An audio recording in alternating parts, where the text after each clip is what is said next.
ఏమండోయ్ అడగడం మర్చిపోయాను. ఈ తులకాదశికి హారది ఉండారా? చిన్నప్పటి నుంచి నాకు హారది తినడం వచ్చి గానీ వండడం రాదు. పెళ్ళై 10 ఏళ్లైనా అమ్మగారో అత్తగారో ఎవరొకరు వండి పెడుతుంటే తినేసేదాన్ని. ప్రెసెంట్ ఫేమ్ అయితే సపరేట్ గా కొత్త ఇంట్లో ఉండడం వల్ల విష్ణుమూర్తి పూజ అయితే చేద్దామని అనుకున్నాను. కానీ హారతి ఆయనకు తప్పనిసరి పెట్టాలి కాబట్టి ఇప్పుడు నేనైతే హారతి చేయడానికి ప్రిపరేషన్ చేసేస్తున్నా.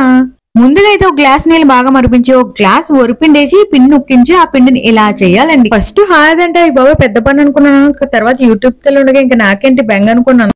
కొబ్బరి కూర వేసాను, యాలకులు దించేసాను. తౌడు వరిపిండికి ఎంత గుండెగా అయితే పెట్టానండి. దాంట్లో 2 గ్లాసులు నీళ్ళేసి తౌడు వరిపిండికి గ్లాసు బెల్లం అయితే వేసాను.